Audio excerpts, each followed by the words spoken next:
Merci à vous, mesdames et messieurs, de nous retrouver pour cette autre édition de Droit de réponse sur Equinox Télévision. Le 25 mai dernier, l'alerte est lancée par le gouvernement lui-même. Le Cameroun connaît une réémergence de la grippe aviaire. Dans une rencontre avec la presse, le trio composé du ministre des Pêches, de l'Élevage, de l'Industrie animale, de la Santé publique et de la Communication fait savoir qu'au moins 15 000 volailles sont mortes dans une ferme du quartier Mvogbi à Yaoundé. L'information naturellement a retenu l'attention de la presse alors que le gouvernement rassure et affirme que la situation est sous contrôle. L'interdiction de la vente de la volaille dans le département du Fundi et récemment la mise en place d'une cellule de veille fait craindre un scénario identique à celui de 2006. Date à laquelle la fameuse maladie a touché le Cameroun pour la dernière fois. Dans la presse cette semaine également, le sport, avec notamment les derniers rebondissements dans la liste Hugo Bros. Les Lions indomptables livrent demain 30 mai un match amical contre la France. Mais dans la presse cette semaine, ce qui a retenu l'attention des journalistes, ce sont les va-et-vient de plusieurs joueurs convoqués pour les 2 prochaines rencontres de l'équipe nationale de football. Entre appels, démissions, sanctions, la tanière avait au fait d'avoir l'air d'un avion en pleine zone de turbulence. Toutes choses qui font penser que Hugo Bros de Côte des Lions indomptables n'est peut-être plus le boss de la tanière. Ce dimanche, nous parlerons également des 26 ans du STF. Le premier parti de l'opposition a soufflé sur sa 26e bourgie le 26 mai dernier. Occasion pour la presse de dresser un bilan du premier parti de l'opposition, parti de Nidjan Fundi. Pour les tabloïds, il est vrai qu'à ce jour, la place donc de leader de l'opposition ne peut être contestée au Social Democratic Front. Il reste que trop de manquements. On fait de ce parti aujourd'hui une cible privilégiée de toutes les critiques et on fait part de ce parti donc son aura politique. Voilà donc, mesdames et messieurs, les 3 thèmes qui vont retenir notre attention ce dimanche. 3 thèmes qui seront développés tout à l'heure par nos panélistes. Mais avant, vous le savez, on va faire un tour de revue de la presse avec Flavien Ndongo pour voir et comprendre comment est-ce que les journaux ont traité des sujets retenus ce dimanche. Bonjour Flavien. Bonjour Albertine, bonjour à tous. Vous êtes doublement en fête aujourd'hui. Merci. En tant que femme, mère, et en plus c'est votre anniversaire. Merci. Merci à vous Flavien. Alors on fait cette revue de la presse. Bien entendu, la presse n'a pas manqué de quoi informer ou tout au moins satisfaire ses lecteurs cette semaine qui s'achève. On sait déjà que la presse est restée sur l'un des premiers sujets qui a marqué notamment la population, c'est le retour de la grippe aviaire. Le quotidien Le Jour a dit plutôt que a attiré l'attention, en tout cas, à travers notamment les consommateurs qui se sont plaints, quelques-uns du côté de Yaoundé. Et aujourd'hui, il y a eu le risque, selon notamment certains qui estiment que la grippe aviaire, avec ce retour, on pourrait connaître des victimes. Même si on a connu des victimes, notamment 15 000 poulets sont d'ailleurs morts en 3 jours. En Mvogbi, c'est à Yaoundé. Le circuit de provenance donc de la maladie n'a pas été révélé par la presse. Mais le quotidien bleu souligne que 3 ministres sont d'ailleurs montés au créneau pour alerter la population de Yaoundé et surtout stopper la commercialisation de cette volaille dans le département du Fundi. Le quotidien Le Messager, qui n'a pas raté l'occasion, précise que la décision a été donc prise par les membres du gouvernement, celle de stopper la vente du poulet dans la capitale politique. Selon Le Messager, la mesure vise donc à empêcher la propagation de la grippe aviaire dans toutes les villes et même dans tout le pays. Donc Le Messager révèle que cette sortie des membres du gouvernement avait aussi pour objectif d'éviter la psychose au sein de la population comme celle qu'on a connue en 2006. Cette année-là, donc les acteurs de la filière avicole ont d'ailleurs connu des pertes énormes, précise le quotidien. La Nouvelle Expression, quant à elle, fait savoir que l'OMS, l'Organisation mondiale de la santé, est informée donc de la présence de la grippe aviaire au Cameroun et précisément à Yaoundé, vient de tirer la sonnette d'alarme. Selon notamment le quotidien, non seulement la maladie tue des poulets, elle est aussi dangereuse pour les consommateurs, notamment les personnes, les hommes en tout cas. Selon le journal, la cuisson doit être bien faite si on voudrait continuer à manger le poulet et aussi, à coup sûr, la maladie serait donc arrivée au pays à la suite donc de l'importation frauduleuse de la volaille qui se fait sous la barbe notamment des autorités camerounaises en charge du secteur. IPAVIC, l'interprofession avicole du Cameroun, rassure que la situation est dans sous contrôle et qu'il est hors des questions d'avoir peur et même pas paniquer aussi. Donc, on a pris les dispositions pour assurer la sécurité des personnes et des biens, en tout cas, et aussi les entrées, les sorties de ces poulets-là qui viennent notamment au Cameroun. C'est-à-dire, en tout cas dans la presse, qui nous a proposé ces sujets cette semaine. Autre sujet que la presse nous propose également dans le cadre de cette autre édition de Droit de réponse, c'est l'anniversaire leader du SIF, les 26 ans de ce parti politique, la nouvelle expression qui nous apprend que le parti de Ni John Fundi, 26 ans, précise que cette formation politique est donnée dans le sang. Pour la nouvelle expression, le leader de l'opposition camerounaise, qui a d'ailleurs failli prendre le pouvoir en 1992 à la suite d'une élection présidentielle controversée, très controversée même, précise le journal, perd progressivement la main des années après. Non seulement il ne connaît pas le changement à la tête de ce parti, et le parti a perdu également plusieurs ténors à cause des frustrations. La nouvelle expression et bien d'autres journaux ne manquent pas d'évoquer aussi le 8-2, qui est donc un article couperet de ce parti politique. Au fil des années donc, les records du SIF ont baissé. Pour ce qui est donc des députés à l'Assemblée nationale, en 1997, il comptait 43 députés. À ce jour, il ne compte que 18 sur 180 pour 14 sénateurs sur 122 maires sur 360 qui existent. Des chiffres selon la nouvelle expression qui explique la déchéance du Social Democratic Front à cause notamment des guéguerres internes. Le sport va clôturer notamment cette autre édition de Droit de réponse avec notamment le grand rendez-vous des Lions indomptables face à la France. Demain, la nouvelle expression se pose déjà la question de savoir que valent d'ailleurs les 23 Lions convoqués par Hugo Bross. Le journal ne répond pas à cette question, mais le journal fait savoir que les performances des uns des autres qui ont d'ailleurs été révélées par le journal font savoir qu'aujourd'hui, on ne peut pas trop compter sur ces Lions indomptables parce que Hugo Bross lui-même a créé la cacophonie au sein donc de la tanière. Le Messager, pour sa part, estime que la liste proposée par Hugo Bross est donc une curiosité. Les 24 joueurs convoqués par lui pour les prochaines rencontres sont donc au centre d'une controverse. Le Messager rappelle que le coach n'est pas sérieux lorsqu'il convoque d'ailleurs des joueurs et les renvoie sans véritable explication. Le journal évoque aussi le cas d'Idriss Carlos Kamini qui a subi donc des atrocités de Hugo Bross. Le Jour rappelle que Idriss Carlos Kamini a carrément été donc mis à l'écart, puis rappelé par le sélectionneur. Une honte pour le gardien des Lions indomptables, relève d'ailleurs le quotidien Le Jour. Le Popoli utilise bien entendu son humour pour dire que c'est Hugo Bross qui sème le malaise au sein des Lions indomptables. Le Popoli dit par la suite il fait comme un bandit qu'on arrête et qu'on laisse, avec notamment une formule pour rire. Ça fait mal, ça fait du bien, mais également c'est ce que la presse nous propose dans le cadre de ce sujet. Voilà ce que la presse nous a proposé pour les 3 sujets de droit de réponse. Merci Flavien Ndongo pour cette revue de la presse qui nous donnait donc là de voir comment est-ce que la presse a traité des sujets retenus pour ce dimanche. Mesdames et messieurs, je m'avais à présent vous présenter, vous faire découvrir le panel qui nous accompagne ce jour. Nous avons sur notre table invité aujourd'hui François Ndjounou. Bonjour monsieur, bienvenue sur ce plateau. Bonjour madame, bonjour à tous les téléspectateurs. Je précise que vous êtes le président de l'IPAVIC, c'est l'interprofession avicole du Cameroun. Exactement. Avec on va donc parler de cette grippe aviaire. Nous avons également Charles Nga Forgan, journaliste, enseignant de communication. Bienvenue sur notre plateau. Bienvenue et bonjour à tous les téléspectateurs d'Equinox Télévision. Vous allez apporter certainement la vision du journaliste sur comment est-ce que la presse a traité les sujets retenus.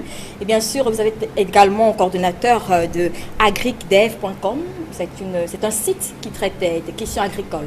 Questions agricoles et de développement. Je crois que j'ai par le passé abondamment travaillé pour Afro-Agriculture, dont François Ndjounou ici, que j'ai rencontré à l'époque de secrétaire général. Avec lui, on a fait beaucoup de choses pour le monde agricole.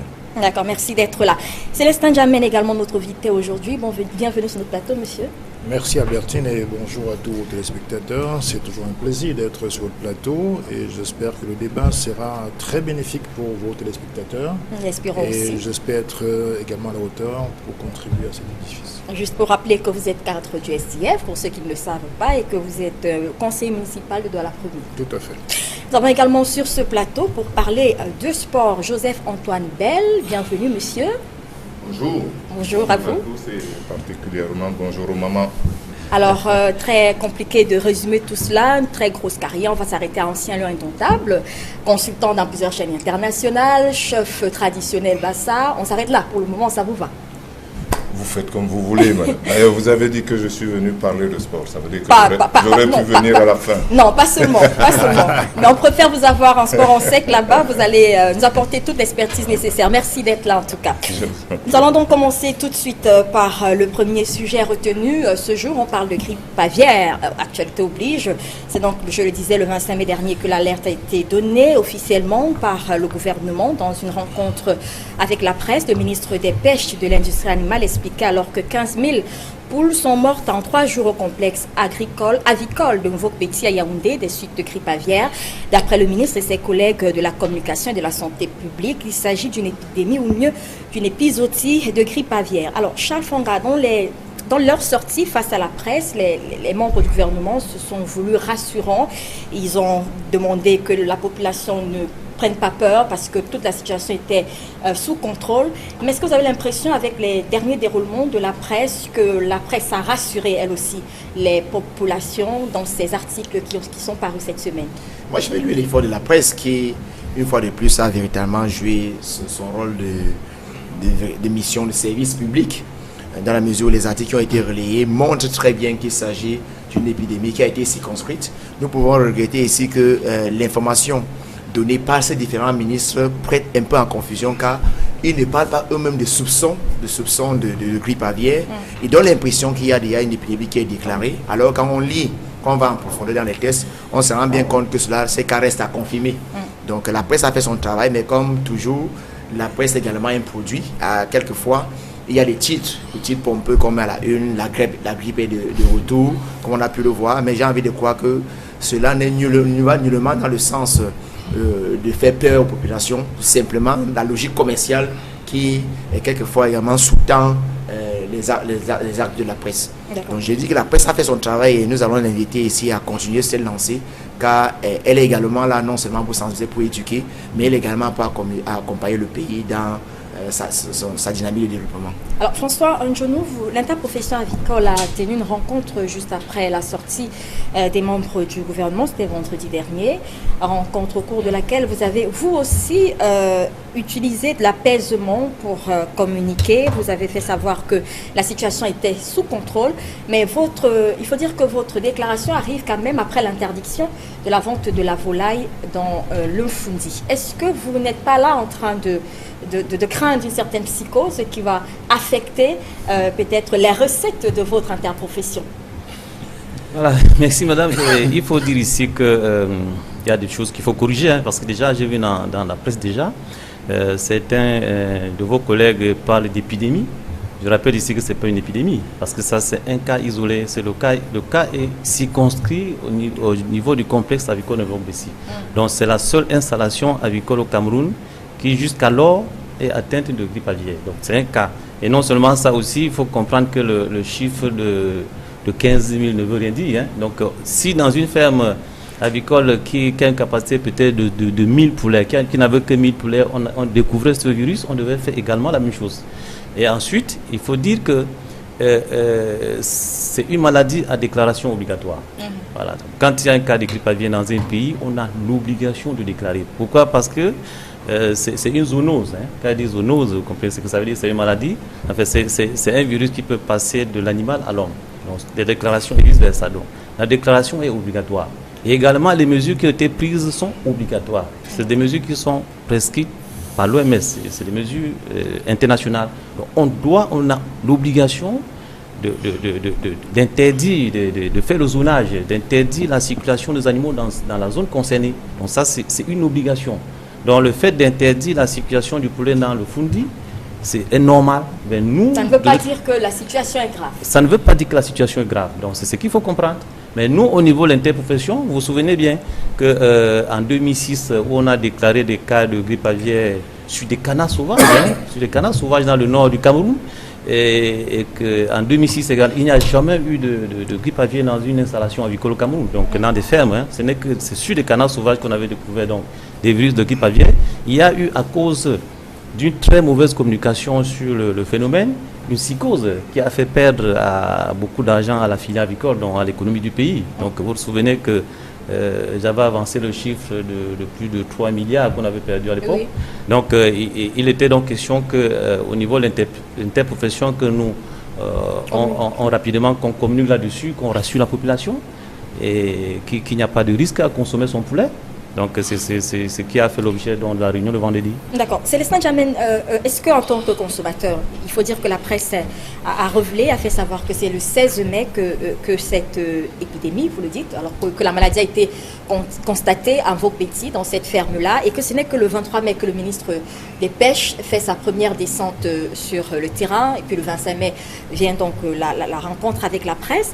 Est-ce qu'on peut quand même craindre que de ce jour, entre le 16 et le 25, qu'il y ait quand même eu des contaminations qui aient pu échapper au contrôle qui a été mis en place? En tant que consommateur, on peut se poser la question. Oui, en principe, des mécanismes doivent pouvoir exister avant que les ministres fassent leur communication. D'ailleurs, j'étais un peu surpris qu'il y ait eu besoin de 3 ministres. Je ne sais pas ce que M. Tiroma foutait là-bas. Je pense que 2, c'était largement... Oui, la communication. Je crois que les 2 ministres pouvaient suffisamment communiquer.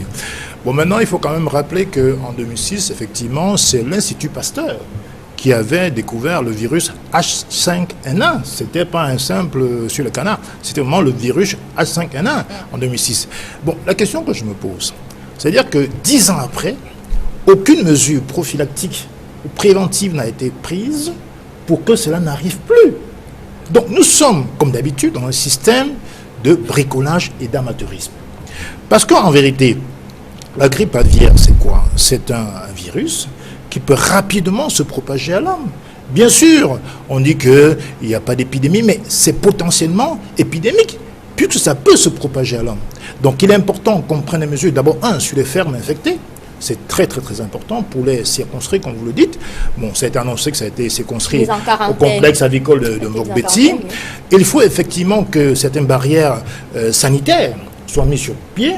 Il faut bien sûr que des mesures vaccinales, les prescriptions vaccinales soient suffisamment contrôlées et que les mesures d'hygiène soient aussi mises en place, parce que c'est la prévention. Il faut de l'hygiène. Ça ne tombe pas du ciel, ce genre de virus. Comprenez? Et d'ailleurs, ce n'est que le reflet, comment dirais-je, d'un système de laxisme et de paresse mis en place dans ce pays et incarné par le président de la République, lui-même grand paresseux devant l'Éternel. Et je crois qu'il faut dire les choses comme elles sont. Donc, aujourd'hui, dans ce pays, nous sommes en permanence dans un système de bricolage. Moi, je dis simplement que il y a d'autres épidémies qui peuvent arriver. Si on ne se dote pas suffisamment d'appareils, de systèmes, de déclenchement automatique de contrôle et de surveillance, on attend impatiemment le discours ou la conférence de presse de 2 ou 3 ministres. Je dis qu'on a pris la chose par le mauvais bout. Donc il faut vraiment être très méfiant là-dessus et à l'avenir prendre des mesures automatiques pour prévenir. Joseph-Antoine Bell, comment est-ce que vous réagissez à cette information, cette sortie des ministres, l'interprofession qui fait savoir, qui rassure, on a 15 000 poules quand même qui sont mortes des suites de grippe aviaire. La situation est préoccupante selon vous? Je crois qu'avant que la situation ne soit préoccupante à cause de la grippe aviaire, ce qui est préoccupant, ce sont les 2 voisins qui ont parlé d'abord de l'intérêt économique de la presse, qui justifierait le fait qu'on balance au public des titres qui n'ont rien à voir avec le contenu des articles. Ensuite, l'interprofessionnel qui dit nous avons perdu 3 milliards, on ne voulait pas que ça arrive à nouveau, et donc on vient rassurer le public. Vous voyez que dans les 2 cas, l'argent guide la communication ou les actions qu'on veut mener. Or, moi j'aurais tendance à condamner précisément les journalistes qui mettent l'aspect économique avant tout et donc qui, pour accrocher, alarment le public. De l'autre côté, l'interprofessionnel, c'est plus dans la sémantique. Moi j'aurais préféré qu'on nous dise qu'on vient expliquer et pas rassurer, et que ce soit les explications qui rassurent. Et donc, en disant on vient rassurer, ça veut dire qu'on serait capable de dire n'importe quoi pour rassurer. Et c'est cela qui fait peur au public. Aujourd'hui, c'est vrai que ces complaisances-là ont amené dans le public une méfiance certaine, non pas une certaine méfiance, une méfiance certaine qui fait que lorsque un membre du gouvernement parle, on ne lui fait pas confiance, parce qu'on pense qu'ils protègent quelque chose. Lorsque les journalistes écrivent, généralement, ils sont toujours de deux clans. Il y a ceux pour qui tout est noir, il y a ceux pour qui tout est rose. Et donc, du coup, le public ne se retrouve pas parce qu'il sent bien que d'un côté, tout est noir, ça ne peut pas être vrai. De l'autre côté, tout est rose, ça ne peut pas être vrai non plus. Donc, on n'a pas les explications. Et donc, moi, en tant que consommateur, et sans dire ce que je sais de la grippe aviaire, j'aurais préféré que le spécialiste du monde avicole nous explique plutôt ce que c'est, ce qui est arrivé. Que le spécialiste de la communication nous dise ce que la presse n'a pas dit ou ce que la presse a mal dit. Mais pour ce qui serait de la gravité, je ne partage pas l'avis qui dit qu'on pourrait prévoir la grippe aviaire. On peut toujours la circonscrire quand elle se déclare. N'oublions pas qu'en novembre-décembre, elle s'est déclarée en France. Ils ont de meilleurs appareils et une veille et ainsi. Oui. Mais pourtant, elle se déclare chez eux. Elle s'est déclarée d'abord dans les grands pays et pas chez nous. Donc, ce qui veut dire que le virus, on n'a pas le moyen de faire en sorte qu'il n'existe pas. On a juste le moyen de se protéger une fois qu'il est là. Et je pense, pour conclure, que, en gros, quand on nous aura donné les détails qui expliquent, ce que je retiens, c'est que la mesure de confinement, qui est l'une des mesures qu'il faut prendre lorsque la grippe aviaire, le virus se déclare quelque part, et l'abattage des volailles de toutes les volailles qui ont été au contact de celles sur lesquelles on a trouvé le virus, et bien cet abattage-là s'impose. Si on a fait cela, alors on peut se dire que nous sommes en sécurité ailleurs que dans la ferme de Vogbeti. D'accord. Et puis peut-être aussi qu'il faut dire une chose, c'est peut-être pas moi de rassurer le public, mais ce que je sais de la grippe aviaire, c'est qu'elle n'est pas si facilement transmissible à l'homme. Il faut certaines conditions et donc voilà. j'attends. Charles Fongan, vous avez le sentiment, Joseph-Antoine Bell l'a dit, que la presse participe peut-être à diffuser malheureusement une information pas très exacte, à installer la psychose dans certains cas dans la tête des lecteurs, de la population. Moi, je pense qu'il y a une dynamique de communication qui doit être mise en place par les services publics. Et l'information, assez souvent, la presse l'obtient de certaines sources bien indiquées, bien identifiées. Il y a eu quand même une conférence de presse dans ce cas. Il y a une conférence de presse, mais cela ne suffit pas. Moi, j'ai lu des articles de Cameroun Tribune où les journalistes n'ont pas pu avoir accès au complexe, avoir des informations à part du complexe. Et ils ont révélé que non loin de là, c'était une réunion, que c'est à la suite de cette réunion qu'on a pu échanger avec quelques personnes pour avoir les plus amples informations. Donc les journalistes sont là pour relayer l'information qu'ils reçoivent, ils ne sont pas des spécialistes, ils font de l'intermédiation. Donc j'ai envie de croire que c'est ceux qui sont censés gérer cette situation-là, gérer ces crises-là, qui communiquent mal. Les journalistes sont le relais de toutes ces communications qui doivent être mises en musique. On se rend bien compte que l'interprofession n'a même pas été associée dans cette communication-là. On a 3 ministres. Et l'interprofession de côté vient apporter une communication nouvelle. On a l'impression qu'il y a quelque chose qui ne va pas et que chacun a des intérêts à protéger. Et la presse, dans cette situation-là, joue son rôle. Mais je l'ai dit ici que certains confrères, pour des logiques qui sont purement économiques, si nous sommes au Camerounais, il ne faut pas toujours vous arrêter sur les titres. Il y a eu des titres, ce sont des titres incitatifs pour amener les gens à acheter ces médias-là. Mais au fond, quand vous lisez les papiers, vous vous rendez compte que les journalistes ont fait leur travail. Ils ont diffusé l'information qui était à leur possession et ils ont allé très loin dans les investigations pour aller que dit l'OMS, à quel moment est-ce qu'on peut déclarer un pays complètement infecté. Donc je crois que les journalistes ont fait leur travail, mais comme toujours, il y a la logique commerciale qui accompagne les actes des journalistes. François Ntchonou, comment est-ce que l'interprofession, sur quel élément vous basez pour rassurer les populations? On l'a dit tout à l'heure, on aimerait bien savoir. Vous nous rassurez, ça veut dire qu'il y a des éléments concrets sur lesquels vous basez pour, par exemple, dire qu'on ne peut pas avoir des cas de grippe aviaire aujourd'hui à Douala. On disait tout à l'heure que c'est le 16 mai, que ça s'est déclaré, mais que c'est le 23, que le ministre est allé sur le terrain. Comment est-ce que vous êtes sûr aujourd'hui que la population peut être rassurée à Douala, par exemple? Enfin, quand je parle de rassurer, ici, c'est quoi? C'est d'apporter la bonne information au public. Ça, c'est très important de préciser ça. Il n'est pas question qu'on protège nos intérêts, en réalité. Donc, c'est pas qu'il ne s'agit pas de ça. Un peu, quand même. Non, même pas un peu. Il est question, parce que ce serait extrêmement grave de jouer à ce jeu, parce que je vous ai dit que c'est une zoonose, une maladie, un virus qui peut passer de l'animal à l'homme. Donc, j'ai dit une fois de plus que ce serait très dangereux de jouer à ce jeu. On ne peut pas le faire. Donc, j'ai rappelé ici qu'en 2006, parce qu'il y a une mauvaise communication, parce qu'on n'a pas dit la bonne information, il y a eu peur, c'était la psychose en fait, c'est la psychose qui nous a fait perdre l'argent en fait. Donc, il n'est pas question que cette fois que ça revienne. Et ensuite, je vais vous dire que le Nigeria qui est à côté a eu dans 17 États, en 2015, 17 États ont été contaminés. 17 États.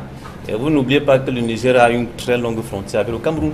Et on n'a pas parlé de cas de mort ou bien d'hommes contaminés. Même en Vogbessi, il n'y a pas quelqu'un où on ne parle pas d'un volaille qui a été contaminé. Mais je vais vous dire que en fait, pour être contaminé par ce virus, il faut être en contact permanent, je précise bien permanent, avec la volaille. Il faut être en contact et ça se contamine par voie aérienne, donc par la poussière ou bien. Au-delà de la contamination à l'homme, il reste quand même que les fermes peuvent être contaminées. Comment est-ce que vous savez aujourd'hui, vous rassurez même les membres de l'interprofession qui ne sont pas... Non, il y a une police sanitaire, une barrière sanitaire qui a été mise autour de cette ferme. Et justement, l'interdiction de la circulation de volailles dans le Fundi va dans ce sens. Justement, on est en train d'éviter que les poules qui partent de Yaoundé, en fait, parce que dans la zone de Yaoundé est considérée comme zone à risque. Donc il ne faut pas que les volailles partent de Yaoundé ou même à d'autres zones du Cameroun. La volaille, le matériel, parce que vous n'oubliez pas qu'il y a des revendeurs de poulets, par exemple, qui partent de Yaoundé pour aller chercher du poulet ailleurs, donc à Yaoundé, à Douala, à Bafoussam. Ils vont avec des véhicules et des caisses avec lesquelles ils entrent dans les fermes. Donc ces caisses ou ces véhicules peuvent être contaminés. Donc il est question donc de circonscrire le virus, désinfecter la ferme concernée, désinfecter le complexe avicole de Vogbessi et attendre et suivre aussi surtout les clients de complexe, parce que le complexe avicole de Vogbessi c'est un couloir aussi, donc qui produit des poussins d'un jour, qui distribue aux éleveurs. Donc ces éleveurs sont sous observation en ce moment. Donc il faut bien faire désinfecter dans ces fermes et désinfecter le marché de Fundi, désinfecter la ferme de Vogbessi et attendre. Qui a été fait. Justement, le marché n'est pas encore fait, mais ça doit être fait en début de semaine. Je parle de la ferme. Oui, la ferme a été déjà faite. Toute la volaille a été abattue dans cette ferme. Donc, il faut attendre une période d'observation, être sûr qu'il n'y a pas d'autres cas déclarés avant de lever cette mesure. D'accord. Célestin Djamé, une réaction à ce que vient de dire le... Oui, François, je pense que je me réjouis qu'il nous rassure, j'espère que le mot n'est pas très usurpé, sur le fait effectivement que la santé prévaut sur les intérêts économiques. Parce qu'en vérité, nous sommes dans un pays où l'immoralité a pris le dessus sur l'éthique, que ce soit dans le domaine du sport, dans le domaine de la vie économique, dans le domaine politique, pire encore. Donc il faut placer en toute chose l'homme au centre des activités. C'est très important. Il s'agit de nos vies, des vies de nos frères, de nos sœurs, de nos enfants. Donc c'est extrêmement important de le dire. Par contre, sur... les mesures prophylactiques, parce que je vois ce qui arrive à la Côte d'Ivoire, qui n'arrive pas à contenir sa grippe aviaire, en ce moment encore. Donc j'insiste vraiment sur les préventions. Il y a eu la maladie de Creutzfeldt-Jakob en France, qui a commencé par l'Angleterre. À l'époque, il y a des mesures draconiennes. Je me souviens encore, Jospin est au pouvoir. Il a carrément interdit l'importation de la viande venant d'Angleterre, malgré la traçabilité, malgré les normes européennes. Donc il est important qu'on prenne des mesures draconiennes de prophylaxie et d'hygiène pour éviter que cela arrive. Parce que je suis absolument abasourdi que 10 ans après, ça puisse revenir comme ça. Bien sûr que ça n'arrive pas qu'au Cameroun, il y a d'autres pays qui sont concernés, c'est vrai. Mais c'est pas parce que d'autres pays sont concernés qu'on va se dire, c'est naturel, c'est normal. Non, nous, Camerounais, on doit prendre les mesures qui s'imposent. Maintenant, il faut aussi aviser, sensibiliser la population. Il ne s'agit pas de les apaiser. Parce que les consommateurs que nous sommes tous ont aussi le droit à l'information. Ça veut dire qu'il faut leur apprendre qu'une viande, même si elle est infectée, mais qui est cuite à plus de 100 degrés, peut peut-être éviter la consommation des microbes. Donc il faut les éduquer, il faut leur apprendre ça aussi, c'est important. Ils ont le droit de savoir d'où vient la viande. Nous devons consommer les poulets de chez nous, est fait chez nous. C'est très important pour assurer une certaine traçabilité. Parce que j'ai cru comprendre qu'il y avait des poulets qui venaient souvent des pays voisins et donc dont on n'a pas vraiment une vraie traçabilité. Il m'arrive souvent de voyager à l'aéroport, on parle des mesures phytosanitaires. Vous amenez votre sac de coquilles ou votre yam, on vous dit vous donnez 2000 francs de choco et vous passez. C'est extrêmement dangereux. Et en France, c'est détruit. Hein, par contre. Donc, il faut rappeler cela. Par contre, venant sur l'attitude des journalistes, je pense que, comme on le dit dans votre jargon, les faits sont sacrés, n'est-ce pas? Mais les commentaires sont libres.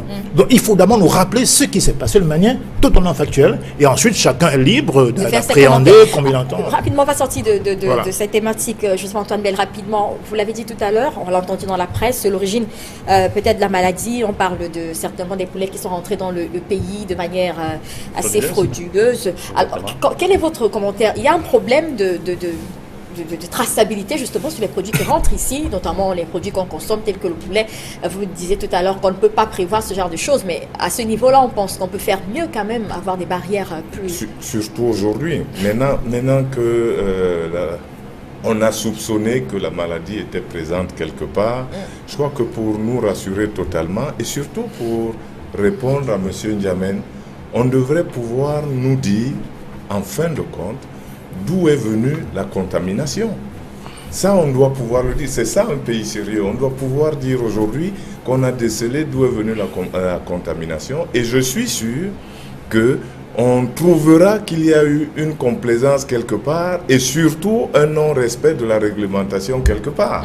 Donc c'est comme cela qu'on montre qu'on est sérieux. Si on n'a pas pu empêcher a priori, on doit pouvoir démontrer qu'on a découvert a posteriori. Et donc comme ça veut dire qu'on veille et qu'on surveille et que les citoyens peuvent se sentir rassurés parce qu'il y a des gens qui veillent et qui travaillent pour eux. D'accord. Allons-y, François N'Djounou. C'est pas le soin, hein, mais est-ce qu'il y a des choses que vous préconisez maintenant si l'épidémie se généralise? Qu'est-ce que vous préconisez? Vous avez dit, vous avez perdu la dernière fois en 2006 près de 30 milliards. Aujourd'hui, 3 milliards, je veux dire. Qu'est-ce que l'interprofession?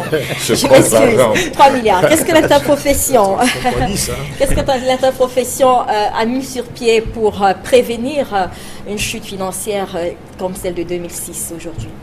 Est-ce que vous y pensez quand même? C'est possible. Mais on y pense, c'est tout à fait normal qu'on soit un peu inquiet. Mais en fait, j'ai fait même la réunion de l'autre jour, hein, donc de vendredi dernier, pour amener des gens à comprendre qu'il ne faut plus aller dans le sens de 2006. Donc il ne faut pas que les gens paniquent. Il ne faut pas paniquer, il faut consommer. Vous misez tout sur la panique de la population. En fait, oui, c'est ça qui nous a fait perdre de l'argent en 2006. Hein. C'est pas parce qu'il y avait la grippe aviaire sur les canards, sauf c'est parce que les gens ont paniqué. Parce que les gens non, mais ça veut dire que si la grippe aviaire arrive aujourd'hui, véritablement, l'interprofession n'a rien prévu. Non, rien prévoir. Non. À notre niveau, déjà, nous on a amené nos clients, en fait, je veux dire, les éleveurs à renforcer les mesures de biosécurité. Exact. Donc c'est ce qu'il faut faire dans les fermes. Il faut les renforcer. Il faut empêcher aux animaux d'entrer dans les fermes. Il faut empêcher à toute personne étrangère d'entrer dans les fermes. Il faut empêcher que les caisses ne partent du marché à la ferme, que les éleveurs reviennent à la ferme. De toutes les façons, il faut mettre une barrière sanitaire au niveau des fermes. C'est de cette manière, c'est des mesures d'hygiène, il faut mettre des mesures d'hygiène drastiques pour empêcher la... Mon cher Fonga disait tout à l'heure, comme vous n'avez pas vu à la communication des membres du gouvernement, il n'y a pas une certaine collaboration avec le ministère des Pêches pour l'épidémiologie, la veille, comment est-ce que ça se passe? Non, je veux vous dire que nous on travaille en étroite collaboration. C'est tous les jours, je veux le dire sur ce plateau de télévision, c'est tous les jours que je suis en contact avec le ministre de l'élevage, très régulièrement, je dis plusieurs fois par jour depuis que ce cas de grippe aviaire a été déclaré. Donc, presque toutes ces mesures sont prises avec la part de l'interprofession. Charles Fonga, vous n'avez pas l'air très d'accord. Non, il simplement dit qu'on ne l'a pas vu. Oui. Et que la communication qui a été faite par IPAVIC est totalement différente de celle des trois ministres. Donc, on peut bien se demander, oui, le divan, lui, il est revenu sur, il voulait dissiper la psychose, alors que le ministère a pris les mesures d'interdiction également, les mesures qui étaient imposées au divan de ferme. Donc, on se rend bien compte qu'aujourd'hui, la communication vient compléter celle qui a été faite par les trois ministres, mais nous, on pense qu'on aurait pu faire toutes ces communications-là Non, une tant que précision, porteur, hein, je l'ai dit au départ ici, que c'est une maladie à déclaration obligatoire dans le monde. Ça, c'est très important d'avoir ça dans la tête. Donc, dès qu'il y a cette maladie, on doit la déclarer. C'est une obligation. Ça... Mais ça, c'est peut-être la théorie, François, parce qu'en vérité, je n'ai pas vu que les vétérinaires étaient très impliqués dans vos mesures. Ouais. Par ailleurs, je pense qu'il faut aussi tenir compte du pouvoir d'achat des Camerounais. Vous avez des gens qui, quand ils ne sont pas informés, avec leur maigre pouvoir d'achat, sont prêts à acheter n'importe quoi. D'ailleurs, on a vu le cas des poulets congelés dans- français oui. qui venaient de France il y a quelques années. On vendait des poulets à 500 francs.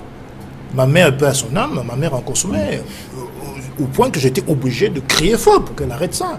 Donc il faut une véritable information. Les gens n'ont pas assez d'argent pour consommer du bon poulet. Et Dieu merci, c'est pas encore arrivé à Douala et dans d'autres villes du Cameroun. Il faut vraiment, j'insiste beaucoup là-dessus, qu'on tire des leçons de ce qui nous est arrivé en 2006 et encore aujourd'hui. Donc la communication est indispensable. Il ne faut pas simplement la laisser au gouvernement qui n'a que le souci d'apaiser, comme disait José Antoine Bell, parce qu'en vérité, le but n'est pas là. Il faut que les gens soient véritablement informés sur les dangers qu'ils courent en consommant tel produit. Non, je veux rebondir dessus, s'il vous plaît. Oui, Le consommateur n'a aucun danger à consommer du poulet. Ça, il faut le dire. C'est très important de préciser ça. Allez-y, Il faut, moi, je pense qu'il faut aussi, à la fin, tirer les leçons scientifiques et pratiques. Mais vous aussi qui avez parlé d'argent, il faut peut-être tirer des leçons sur ce plan-là, des leçons philosophiques qui s'adresseraient même à l'ensemble du Cameroun. Parce que qu'est-ce qu'on voit? Que le gain facile qui fait qu'on achète du poulet qui n'est pas réglementaire se transforme en grande perte et la non-dénonciation, donc la non-prise en compte de l'intérêt du public par la profession finit par faire perdre l'ensemble de la profession. Et donc voilà pourquoi vous devriez entre vous déjà aussi avoir cette espèce de veille qui consiste à regarder ce qui se passe chez le voisin et à pouvoir dire là-bas il y a quelque chose qui va contre la profession. De la même manière, je reviens chez les journalistes, de la même manière que les mauvais journalistes pourrissent la profession et que les vrais journalistes se retrouvent discrédités tout autant que les non-journalistes. Donc il faut que chaque profession fasse le ménage en son sein parce qu'il y va de la vie de tout le monde. Je vous parle là de l'expérience du footballeur qui veut que un joueur fasse pas perdre l'ensemble de l'équipe. D'accord. François, on va terminer par vous un dernier mot avant de sortir de ce sujet. Un dernier.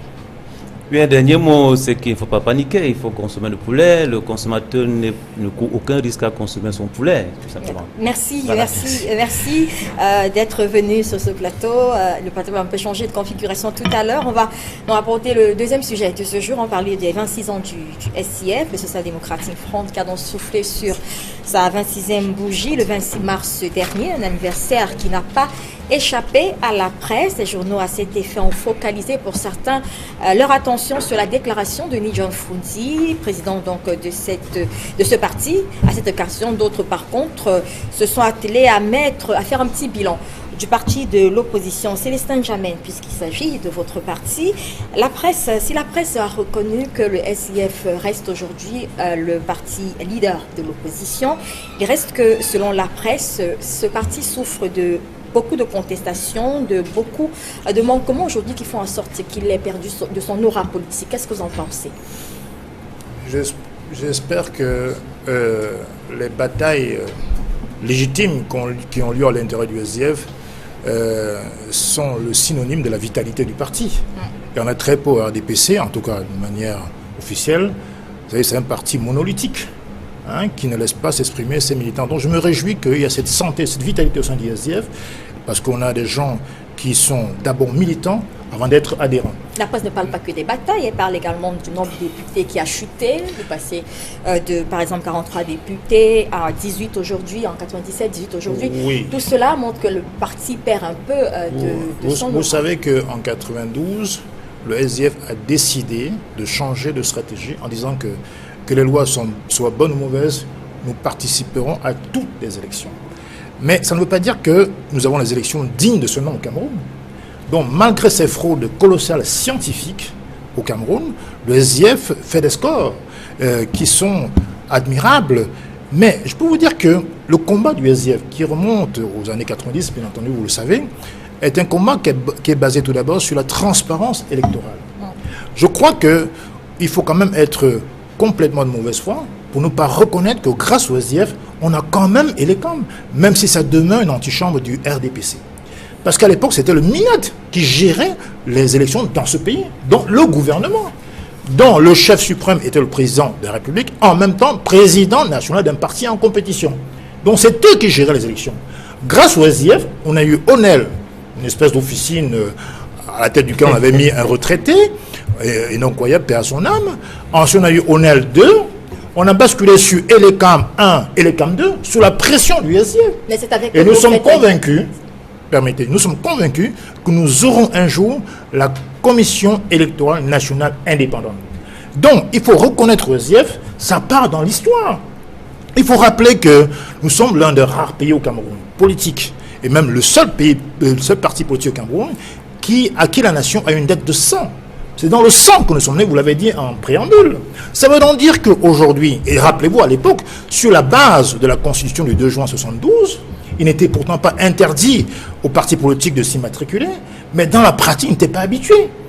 Donc, grâce au courage et au charisme d'un seul homme, John Fondi, il est allé à la préfecture de la Maison déposer le dossier de candidature, le dossier d'immatriculation, et il a forcé la main de l'histoire, il est entré dans l'histoire. Parce qu'en vérité, il a eu ce courage-là. Et grâce à lui, progressivement, on est passé au multipartisme, dont est sorti le parti unique RDPC, et aujourd'hui, le combat continue. Nous sommes dans la cohérence. Donc, on peut dire que l'électorat, le bilan électoral peut se réduire au fait qu'on est passé de 43 députés à l'époque à 18 aujourd'hui. Oui. Mais c'est parce que le pouvoir nous attribue ce qu'il veut. Nous méritons évidemment 3 fois plus que ça. Le RDPC est impopulaire. Donc pour vous, le SDF n'a pas perdu son aura aujourd'hui. Mais pas du tout, pas du tout. D'accord, merci. Aujourd'hui, Ntambel a dit qu'il y a souvent des brebis galeuses dans la profession journaliste qui peuvent discréditer l'ensemble du métier. Donc il faut souvent aussi faire attention à ce que certaines personnes écrivent. À 18, ça c'est clair. Oui, mais la fraude a sévi, et malgré la fraude, nous sommes quand même à 18 députés. D'accord, permettez-moi de saluer Luther Meka qui nous a rejoint sur ce plateau. Bonjour et bienvenue. Bonjour et bonjour à tous les téléspectateurs qui sont fidèles à ce programme. C'est toujours un plaisir de participer à cette émission. Alors je rappelle juste que vous êtes enseignant-chercheur, proche du parti au pouvoir. Je ne suis pas proche, je suis militant du RDPC. D'accord. Alors, on va aller avec vous parler du SDF, parce que je préférerais qu'il le dise lui-même, et il l'a dit. Il est comme un militant avéré du RDPC. Alors, on parle du SDF, donc depuis les élections de 92, le SDF qui a atteint la barre assez honorable des 35,9%, mais aujourd'hui, ça va en deçà, toujours en deçà. Est-ce que vous pensez que le SDF a perdu sa notoriété comme pense la presse cette semaine? Disons que c'est l'un des partis de l'opposition qui essaie de se maintenir, mais qui a un certain nombre de paradoxes. Parce qu'il faut dire que lorsque le SDF naît, c'est pour défendre les problèmes anglophones. Et ce n'est que trafiquer l'histoire. Si on dit aujourd'hui que c'est ni John Fondi qui a créé ce parti, qui allait donner l'immatriculation, parce qu'il y a des founders, fathers. Et ce problème s'est posé à l'époque sur l'authenticité même du créateur du SDF. Bon, je pense qu'à cette époque, il a été le profil voulu, l'homme courageux, qui pouvait, avec les vents d'Est, avec la foulée de la démocratie, se mettre en avant pour pouvoir résoudre un certain nombre de problèmes. Ça, c'est un problème qui s'est fondé sur, effectivement, l'authenticité de la création du SDF par Ni John Fondi. Il y a un autre problème, c'est le problème de cette alliance politique qui s'est posée entre les anglophones et les Bamileke. Parce qu'il faut le dire sincèrement, on a eu l'impression qu'il s'agissait d'une alliance d'un parti politique anglo-bami, mais au fur et à mesure que le parti avançait, on a eu l'impression que les taux, disons le précaré se resserrait sur la problématique anglophone. Et à ce moment-là, il y a eu beaucoup de défections. Il y a eu Suleiman Mahamad qui est parti, il y a eu Kawala qui est parti, il y a eu Pierre Kwemo qui est parti, il y a eu Asongani qui est parti, il y a eu une foultitude d'individus qui sont partis et qui ne se reconnaissaient plus dans la visée de ce parti. Et beaucoup parlaient de clanisme, d'égoïsme et certainement d'une alliance tacite avec le parti au pouvoir. Et je tiens à leur rappeler que aujourd'hui, la précision que je peux faire, c'est que le SDF, c'est des partis de lutte sociale. C'est des partis de son plan d'action que vous connaissez, sauf Adam Finis, Madame Folle. Pour revenir aujourd'hui à ce que j'appelle un parti d'institution de placement. Et je vais conclure en disant que le SDF, effectivement, a un vice-président au Sénat, a un vice-président à l'Assemblée nationale, un questeur et beaucoup d'autres facilités sur le plan. D'accord. Avant d'aller à vous, cher Fongan, rapidement, vous voulez réagir, c'est Oui, je crois qu'il faut quand même que les gens arrêtent une certaine confusion sur un plateau de télévision aussi sérieux que celui de Equinox Télévision. Je n'ai jamais dit que Frondi a créé le SDF. Il y avait 12 pères fondateurs, parmi lesquels Siga Saga, professeur de littérature à l'Université de Yaoundé 1, Carson Anyanwe, professeur de droit public à Yaoundé 1, monsieur Alfred Azefo, professeur à l'école normale de Bambili, dans le nord du pays. Il y avait également Vincent Feko, inspecteur des impôts. Il y avait John Fournier lui-même, bien sûr, qui était libraire à l'époque et Bibi Book Center. Il y avait, bien sûr, Ngouassiri, professeur en droit public. Donc, il y avait une foultitude de pères fondateurs. Je n'ai jamais dit que lui seul a créé le SDF. Il a porté le dossier d'immatriculation à la sous-préfecture de Mézam. Tout le monde sait qu'à l'époque, c'est M. Augustin Tchessano qui était sous-préfet. Il a même interdit ce jour la manifestation. Donc, quand on dit par ailleurs qu'il y a eu des démissions, quand on a quitté le SDF, non. Il faut apporter les mots justes. Ils ont démissionné, qu'il s'agit d'Asson Ghani, Kawala, Abdoulaye Mahamad. Ils ont démissionné. C'est leur droit le plus strict. C'est leur droit. C'est une évidence. Et qui ont fait flop d'ailleurs. Mais je ne leur souhaitais pas, bien entendu. Mais ils ont créé des partis qui ont fait flop complètement. Alors, par ailleurs, quand on parle de démission, je rappelle que Mila Souta a démissionné du RDPC. Sengaku a démissionné du RDPC. Paul Abiné a démissionné du RDPC. Voilà, ils avaient des arguments parfaits. Raison n'est pas raison. On reviendra tout à l'heure. Charles Fongan, quel est votre sentiment des démissions? Justement, la presse a parlé de démissions, la presse a parlé de ce problème clanique, la presse parle également de ce rapprochement avec le RDPC pour justifier cette chute peut-être dans le positionnement politique du SDF aujourd'hui. Quel est votre avis? Oui, moi ici, je suis un peu surpris du comportement de M. Ndiamen qui tire à voler rouge sur la presse. Si le SDF est ce qu'il est aujourd'hui, c'est davantage grâce à la presse. Vous savez ici qu'il y a des journalistes, des mauvais journalistes qui posent des actes parce que les journalistes ont fait une analyse pour noter que le SDF fait une chute dégringole progressivement au fil des années. Vous faites donc vous réagissez en disant qu'il y a des mauvais journalistes qui peuvent... Mais ça existe, ça existe. Tu es un bon journaliste. Si vous prenez l'ensemble de la presse, si vous lisez les différents papiers... Comme il y a des mauvais footballeurs. Vous allez vous rendre compte qu'effectivement, la presse a fait par le procès, a présenté l'historique de l'évolution du SDF. Si on regarde dans les faits, ici vous dites on a créé le SDF, mais on note très bien que en 1990, Anissé Ekane, Henriette et Yondo Blas sont arrêtés, accusés d'avoir voulu créer un parti politique. Tous ceux qu'on compte comme dirigeants aujourd'hui dans l'opposition étaient dans le RDPC, y compris ceux qui parlent du SDF aujourd'hui. Personne n'avait pensé créer un parti politique. Une fois qu'ils sont arrêtés et qu'au tribunal on se rend bien compte qu'on n'était plus poursuivi pour avoir créé un parti politique, on avait créé notre motif, alors ceux-là auront le pouvoir d'aller déposer donc les dossiers pour créer un parti politique. Ils se rendent compte que c'est sûr, donc ils ne pourraient pas être pourchassés. C'est bien de cela qu'il s'agit. Au sortir de la prison, ces leaders-là décident de mettre en place une coordination des partis politiques, des associations et des syndicats. Dans cette coordination-là, le SDF n'en fait pas partie au départ. Mais quand cette coordination va prendre véritablement corps, le SDF va donc intégrer les rangs. Pour que ce soit encore mettre la dynamique qui va aboutir aux élections de 92. Le n'a pas intégré. J'ai dit, c'est l'histoire. La dynamique de 92, le SDF est choisi pour être le port-étendard de l'opposition. Mais qu'est-ce qui va se passer? C'est l'opposition qui gagne les élections en 92. Parce qu'effectivement, nous reconnaissons que Paul Biya a été battu aux élections en 92 par le SDF, mais en fait, qui était le port-étendard de toute l'opposition. C'est bien cela qu'il s'agit. Mais au sortir de cette élection, le SDF va considérer cette victoire comme étant la sienne.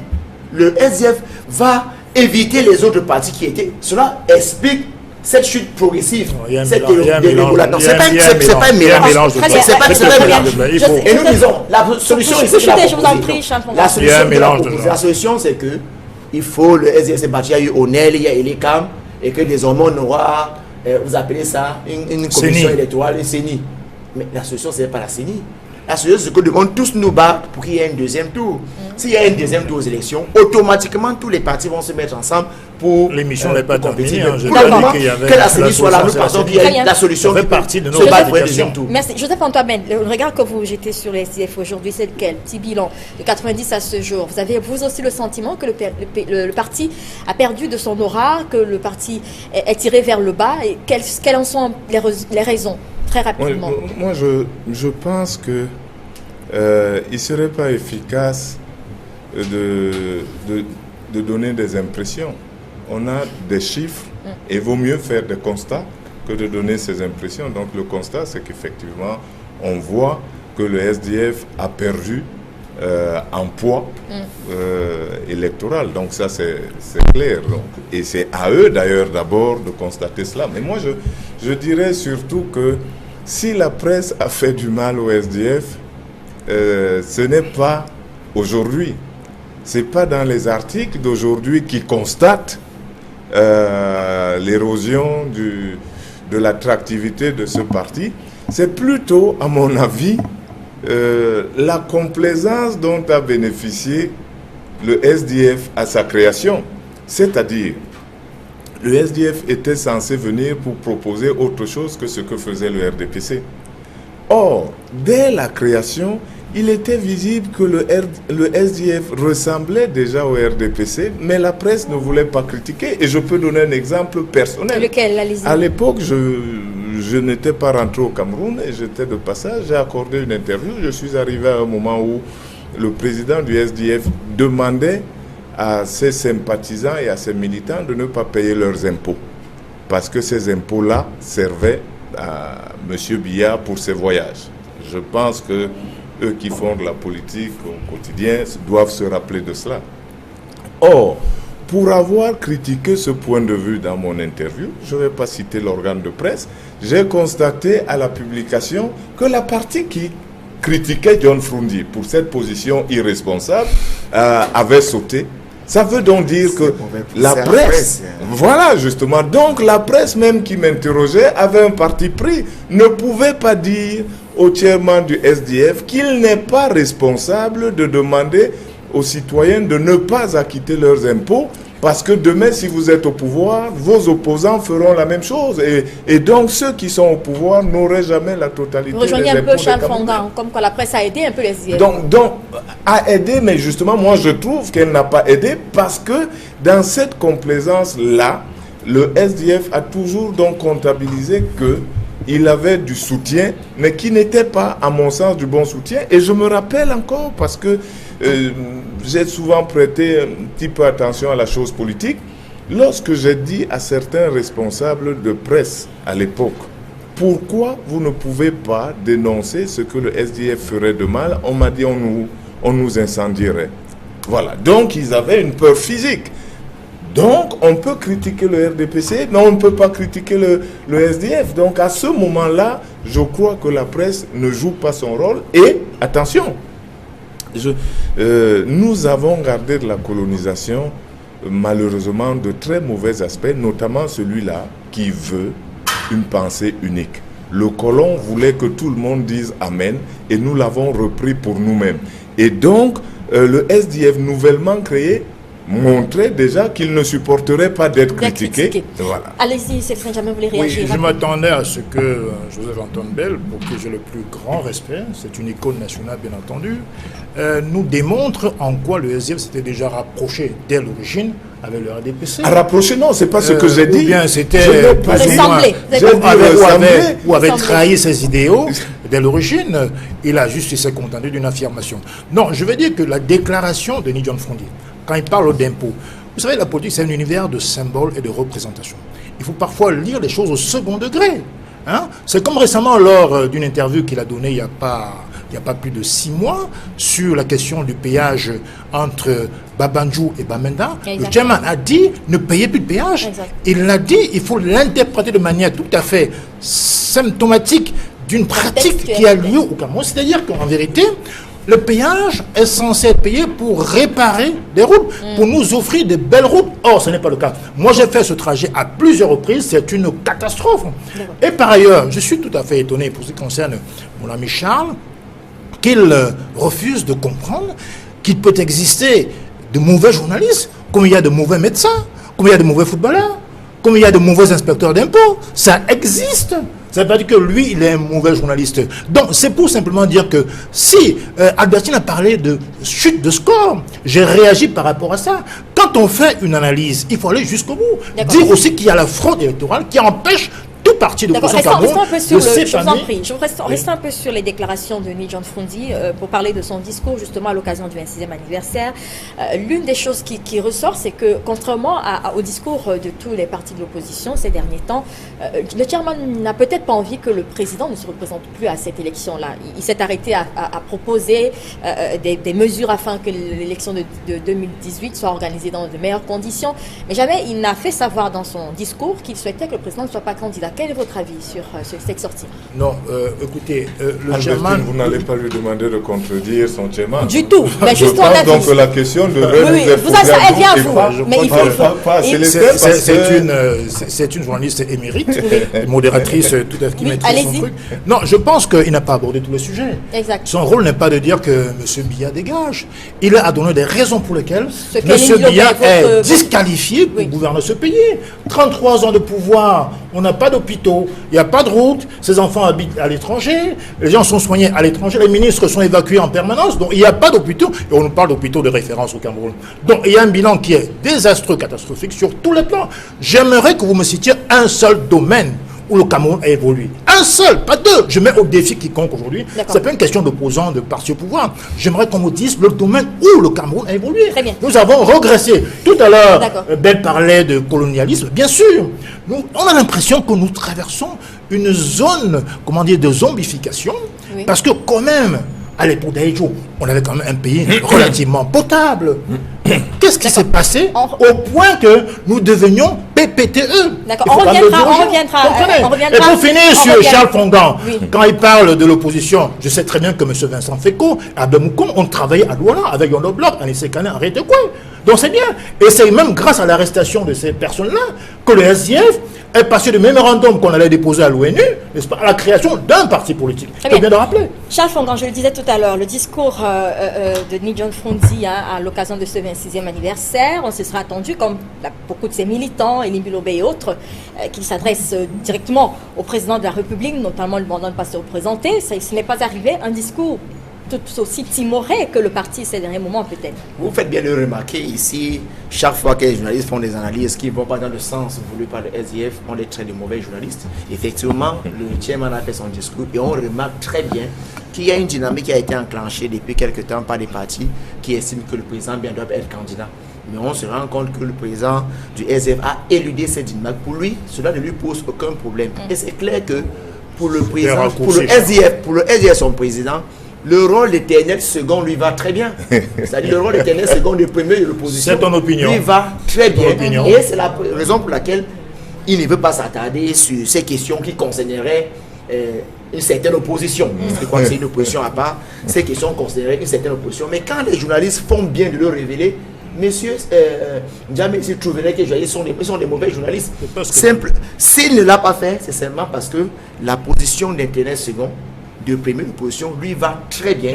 Et à chaque fois, fort de cette position-là, on peut négocier quelques avantages. Et nous savons très bien qu'ils en ont eu. Aujourd'hui, ils ont 14 sénateurs. On a cité ici qu'ils ont 14 sénateurs, mais on sait très bien comment les 14 sénateurs sont arrivés. On parle de 18 députés. On sait très bien quelquefois comment les députés sont arrivés. Non. Si tu veux comparer parti par parti, le Manidem en a combien? Je vous en prie. On ne parle pas de parti, on veut apprécier. Mais tu parles du SDF, 14 sénateurs, je suis désolé. Le Manidem en a combien? Pourquoi est-ce qu'on ne Je vous en prie. Allez-y, Charles. Allez-y. Je dis très bien, on a une question qui est claire. Pourquoi est-ce que les journalistes s'en sont rendus compte? Et la réponse est que s'il ne l'a pas fait, c'est parce qu'il tire profit de sa position de meilleur, de deuxième dans le pays, c'est tout.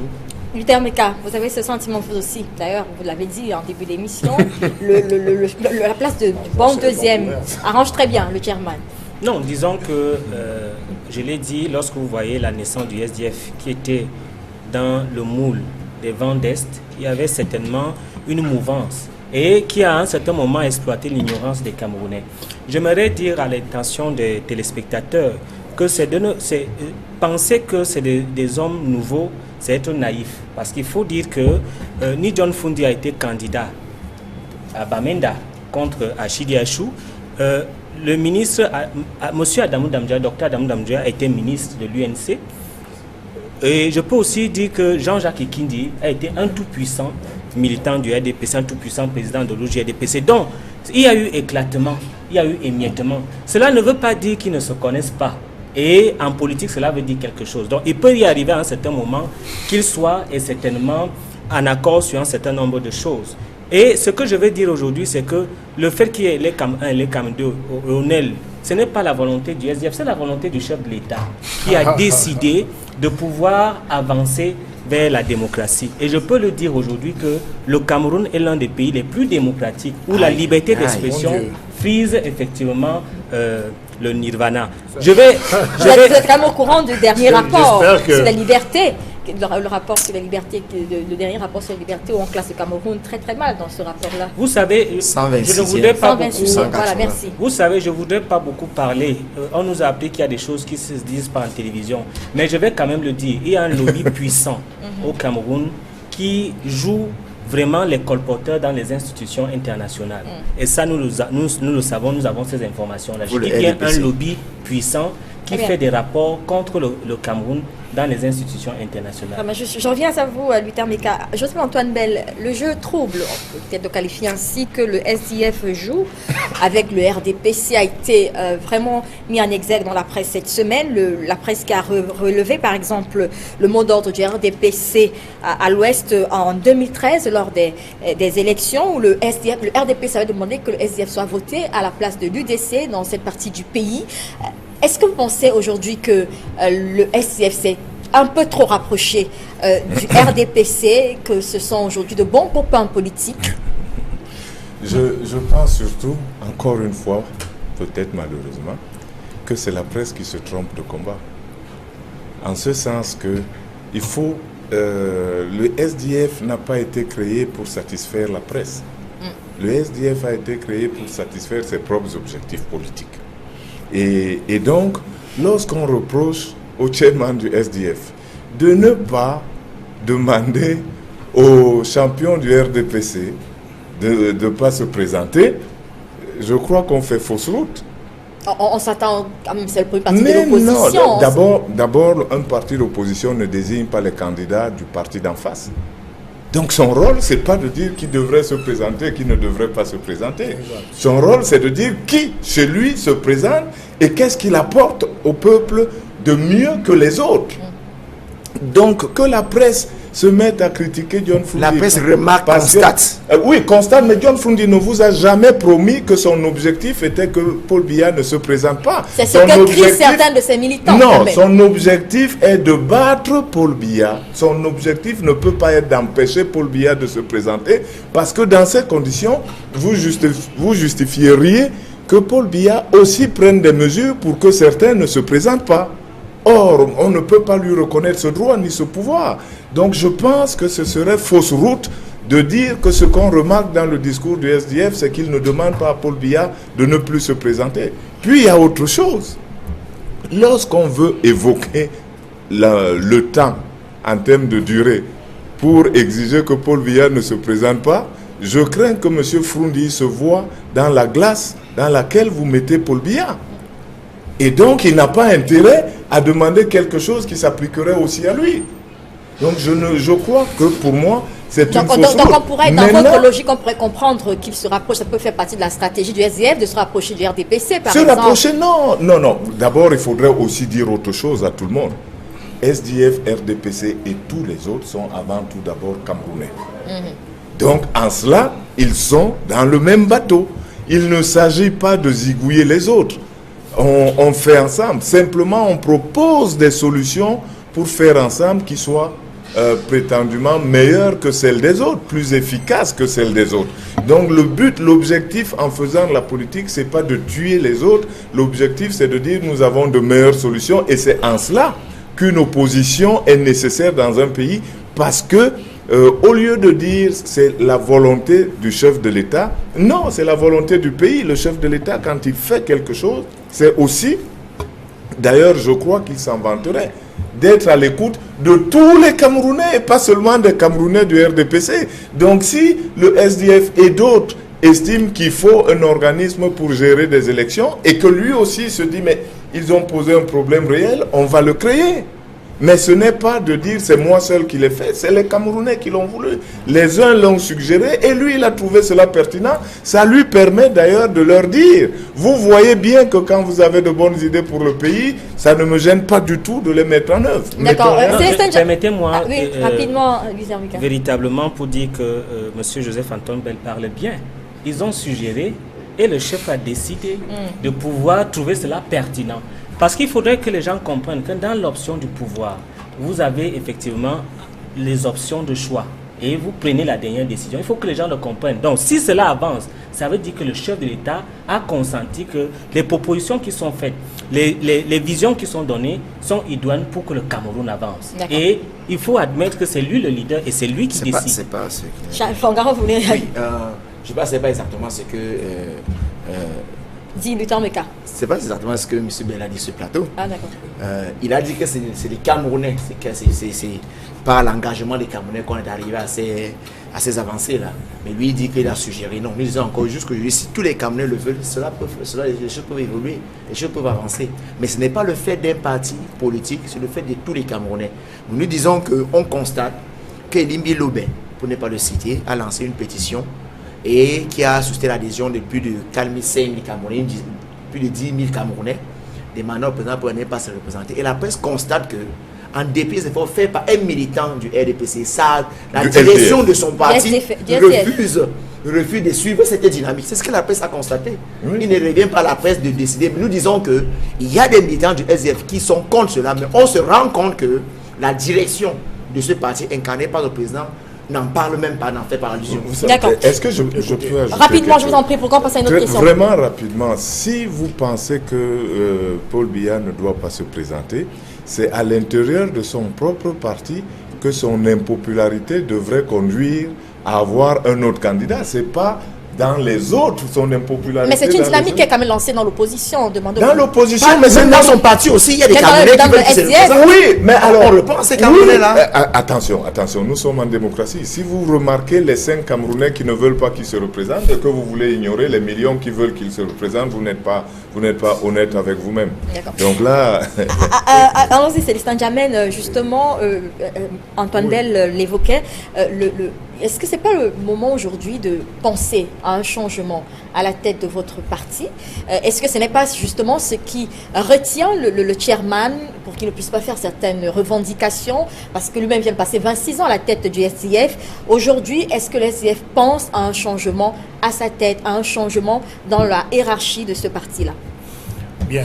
Est-ce qu'on peut parler d'alternance dans l'État sans d'alternance? Il faut rappeler que le SDF est l'un des rares partis au Cameroun qui tient ses congrès tous les 4 ans. Congrès électif. Le RDPC, je crois, c'est tous les 11 ou 17 ans. On comparer les choses. Alors, quand j'entends dire que le RDPC est un parti démocratique, vraiment, et on parle même de Nirvana, je crois que là, on marche sur la tête. Dans quel pays sommes-nous? Très franchement. Alors, c'est simplement pour rappeler que un militant dans le SDF, on a cité Limbi Lobé, est parfaitement libre. Et c'est pour ça qu'on a souvent parlé à tort de 8-2. Il y a une liberté de courant de pensée dans le SDF. Nous sommes d'obédience socialiste. Donc nous admettons les courants dans les partis politiques. Mais il n'y a pas de raison que nous suivions ce que demande un militant du parti. Je suis désolé. Le SDF a un état-major qu'on appelle le NEC. Et c'est en son sein qu'on prend les grandes orientations. Dans un parti politique, Charles Fongan, chacun joue son rôle. Le président national du SDF n'a pas à avoir des comportements d'irresponsables. Il analyse la situation du Cameroun et en vertu de cela, il donne au peuple camerounais la vision de son parti. Nous avons été créés non pas pour satisfaire notre ego personnel, mais pour satisfaire le peuple camerounais. Sur le changement. Notre slogan, c'est Power to the people for equal opportunities. Voilà le slogan du SDF, qui n'est pas un simple slogan. C'est que ça doit se répercuter dans la réalité. Maintenant, sur le changement, c'est pour dire que le chairman Nidjon-Founit se présente tous les 4 ans. C'est son droit le plus strict au congrès électif. Donc moi, j'étais candidat face à lui en 2006. J'ai pourtant pas eu le 8-2. Je suis désolé. On sait bien que c'est pas des congrès, c'est pas des congrès à la c'est pas des congrès à la René Zengele où il y a eu un candidat qui n'a eu qu'une seule voix, c'est lui-même au congrès du RDPC en 2011. Donc voilà ce qu'on appelle démocratie. Donc chez nous, il y a un congrès qui est électif, il y a des candidats à chaque poste présidence du parti, secrétariat, trésorerie, etc. Donc chaque fois que Donc, le chairman gagnera, il a le droit d'être sera la tête du de la parti. même manière que nous disons que le pouvoir se conquiert. Nous allons chasser M. Biya du pouvoir, on ne lui demande pas de partir. C'est un peu comme l'esclavage. L'esclave doit se libérer de son maître. Ce n'est pas à l'esclavagiste de dire que bon voilà, je te libère. On doit se libérer de l'esclavage. Très Donc bien. on doit se départir du régime Merci, RDPC on va sortir qui rapidement. plombe le Cameroun Je vous en depuis prie. au moins Je vous 34 ans Le temps aujourd'hui. court, Célestin Djamène. Charles Fongan, est-ce que l'argument de Célestin Djamène vous convainc?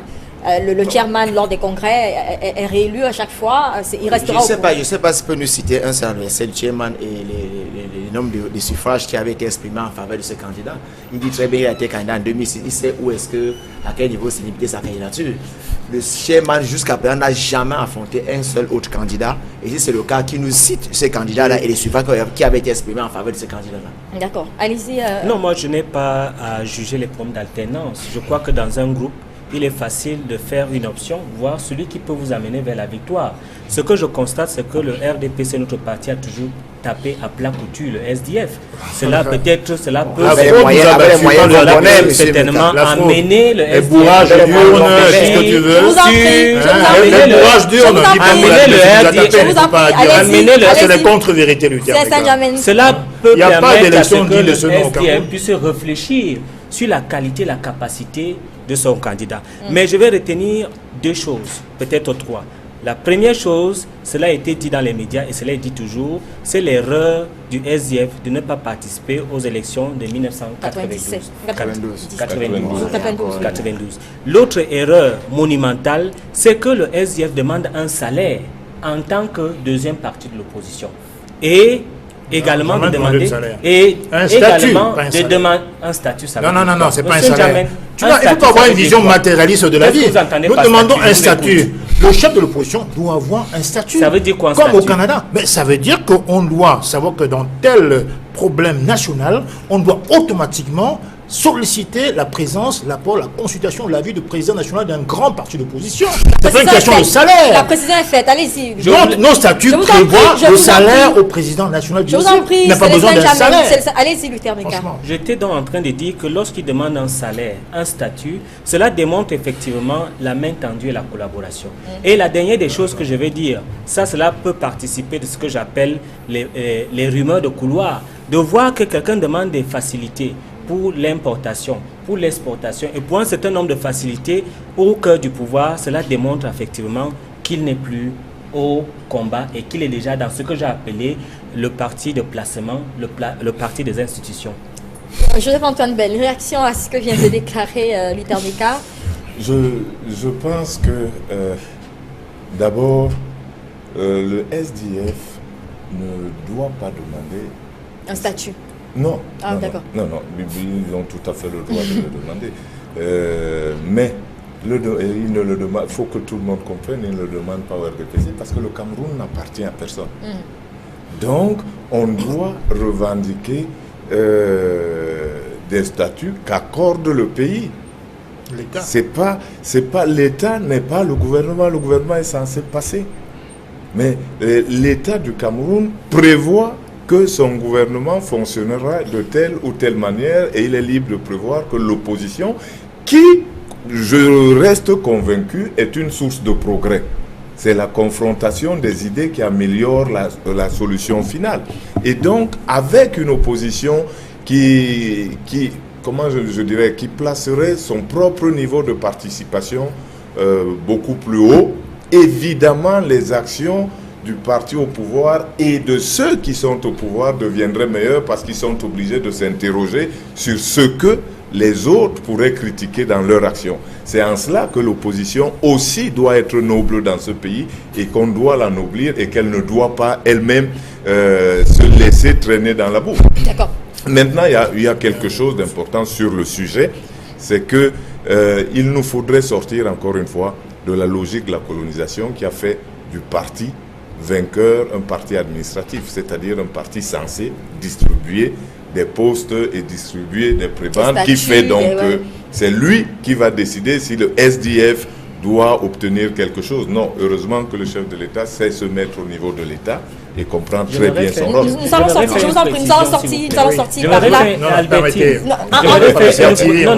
J'aimerais faire une précision, s'il vous plaît. On va terminer par vous. Rassurez-vous, on va terminer par vous. C'est important parce que le grand frère Belfait a un certain nombre de déclarations. Rapidement, vous avez pour avoir lu 15 secondes. Pour avoir lu le contrat social de Léviathan de Hobbes, il faut savoir que lorsque vous arrivez au pouvoir, vous êtes le régulateur. Vous fixez les limites du juste et de l'injuste. Et c'est vous qui êtes garant de la redistribution des ressources. C'est la précision que vous voulez faire. Oui, allez-y, on va sortir par là. Je crois que le contrat social, c'est Jean-Jacques Rousseau, mais peu importe. Pour revenir à ce qu'on disait tout à l'heure, c'est pour rappeler que dans ce pays, nous parlons d'alternance. C'est un élément essentiel pour la démocratie. Pourquoi? Parce que l'opposition, et Ben l'a rappelé, est à la démocratie ce que l'oxygène est au poumon. On a besoin d'un contrepoids. L'opposition doit avoir son statut et sa place. Parce que demain, sait-on jamais, le RDPC, j'en suis même certain, sera dans l'opposition. Il faudrait qu'il bénéficie aussi des garanties démocratiques. Mais puisqu'il règne sur la fraude, il n'y pense pas du tout. Je voulais rappeler un dernier truc. Vous savez, l'alternance devient quasiment impossible dans ce pays. Quand on regarde le code électoral, je vais vous citer rapidement 2 articles. Rapidement. L'article 44, alinéa 1 du code électoral. Le président du conseil électoral, le directeur de l'échelon Cameroun sont nommés, sont rémunérés par décret du président de la République. Alinéa 2, il peut mettre fin à la fonction s'il estime que l'un de ces 2 présidents est défaillant. Et vous vous rendez compte, il les renouvelle. Ça veut dire que si moi je vous paye, je vous renouvelle, je peux mettre fin à vos fonctions. Est-ce que vous pourriez me desservir? La réponse est non. Article 67. Il y a dans un bureau de vote plusieurs scrutateurs, plusieurs représentants de candidats. Donc il y a plusieurs PV, procès-verbaux. Or, on nous dit que seul le PV du président du bureau de vote fait foi. Ça veut dire que les autres partis, ils peuvent faire ce qu'ils veulent. De la nécessité le président du groupe, qui est en général un élément du LECAM, dont du RDPC, évidemment, a la seule l'autorité de présenter les résultats finaux. D'accord. C'est pour ça que l'alternance, dans le cas d'espèce, en l'occurrence, aujourd'hui, ne peut pas avoir lieu, puisque le code électoral empêche l'alternance. Merci, sénateur Damian. On va malheureusement arrêter là pour avoir le temps de nous attendre sur le dernier sujet de ce dimanche, je vous en prie. On parle donc des lieux indomptables de Hugo Broos, le boss de la tanière. C'est la thématique qui retient notre attention ce jour. On le disait, demain, 30 juin, l'équipe nationale de football va livrer un match amical contre la France, puis le 3 juin prochain, les lieux indomptables seront face à la Mauritanie, une équipe nationale qui a fait la une de la presse cette semaine, non pas seulement à cause de l'importance de ces rencontres, mais surtout à cause de certains actes peu orthodoxes qu'on l'a constaté depuis la convocation des joueurs jusqu'au stage qui bat toujours son plein en France. Alors, Antoine Bell, je vous le disais, vous êtes spécialiste en sport de ce plateau. Première curiosité dans la liste de Hugo Broos que la presse relève, c'est l'absence de Stéphane Bia dans la convocation des 24 joueurs, une absence qui a créé une certaine polémique. Est-ce que vous partagez l'effervescence de la presse qui a tout fait de remarquer quand même cette absence-là? On se serait attendu naturellement à ce que Stéphane Bia fasse partie de ces joueurs convoqués? Si vous le dites, et comme je sais qu'au Cameroun tout le monde aime et suit le foot, leur avis, vos avis, à tous les 4 d'ailleurs, m'auraient édifié. À votre avis, pourquoi Stéphane Bia devrait absolument faire partie de la liste? Peut-être parce que c'est le capitaine quand on n'a pas... Oui, ça aussi c'est parce que je vais revenir à la même complaisance qui fait que les journalistes servent certains intérêts. Ils ne se sont pas aperçus que Stéphane Bia n'a pas joué le dernier match. En football, si vous n'avez pas joué et que c'est le choix de l'entraîneur, vous avez donc peu de chances de retrouver votre position.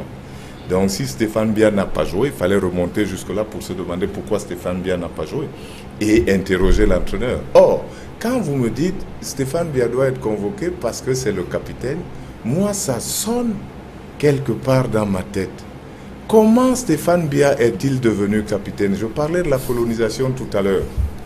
Eh bien, nous avons récupéré toutes les mauvaises pratiques des colons. Et malheureusement, rappelez-vous que Stéphane Bia, alors que nous rentrions d'une Coupe du Monde catastrophique, a été le seul joueur autorisé à parler, mais pour nous dire que l'entraîneur de l'époque devait absolument rester, parce que c'était la position des dirigeants.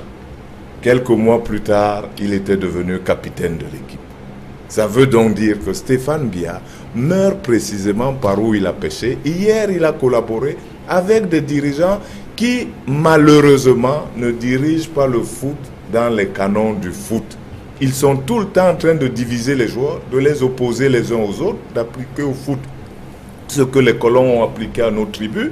Et donc, tous les jours, vous avez ces dirigeants-là qui vous montrent les joueurs les uns contre les autres et qui ont fait que quelqu'un comme Alexandre Son est finalement passé à côté de sa carrière parce qu'on l'a utilisé tout le temps pour combattre Eto'o.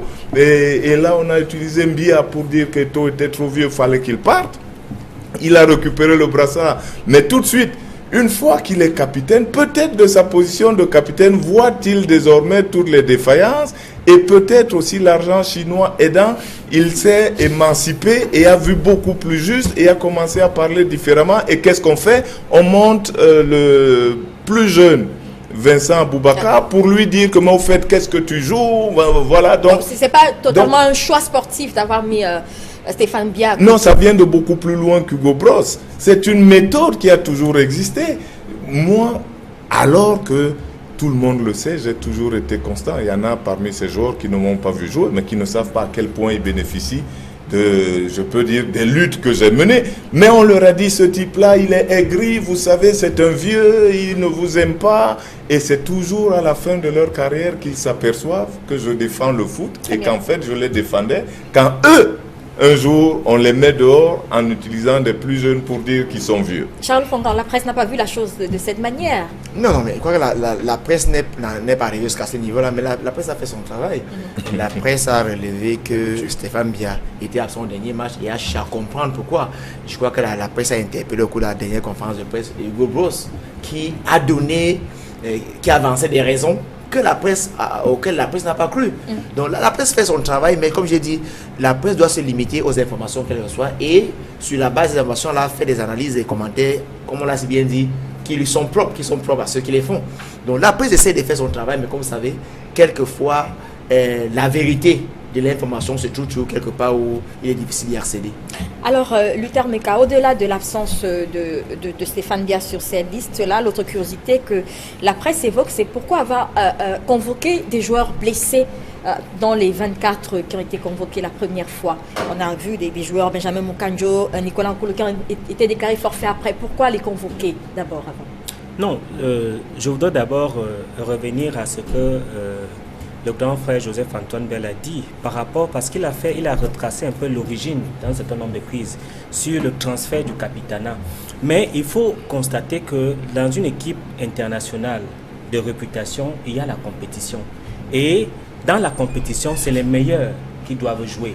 Et il ne faut pas se leurrer en disant que lorsque vous êtes capitaine, vous êtes dans la stabilité. Non, vous êtes effectivement dans la convoitise et vous devez de plus en plus convaincre pour garder votre capitanat. Ce qui est arrivé effectivement, puisqu'il a donné un peu l'origine du transfert du capitanat à M. Biya, c'est qu'il a fait un certain nombre de reproches qui lui ont été répréhensibles. Et je crois qu'à de cette façon-là, le coach a pris une mesure disciplinaire par rapport à ce joueur, puisqu'effectivement, c'était cette contagion vénéneuse qui venait effectivement de l'ancienne génération.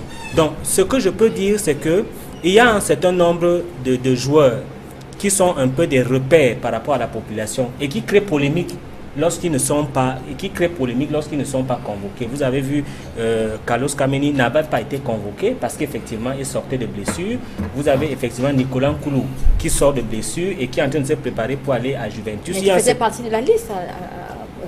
Effectivement, mais il y a un certain nombre de joueurs que les populations se réfèrent et qui font problème lorsqu'ils ne sont pas là. Pourtant, il faut aussi apprendre désormais que lorsqu'un coach prend une décision, c'est par rapport à ses options, par rapport à ses tactiques de jeu. Et donc, il est libre de choisir n'importe quel joueur à condition que ce joueur soit performant et qu'il le rassure. C'est Saint-Germain. Oui, c'est bien beau de parler de performance, de principe, mais je pense que l'univers du football rassemble aussi d'autres éléments autres que simplement de performance.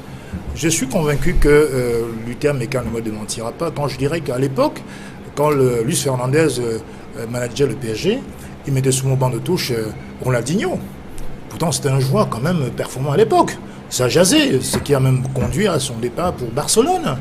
Il est arrivé souvent que, d'ailleurs, même Bell qui est ici même, je crois que quand il jouait à Marseille, avec Bernard Tapie, à un moment donné, ça n'allait pas toujours très bien, ce qui a peut-être poussé son départ vers Toulon. Je n'en sais je pense que c'est un peu ça.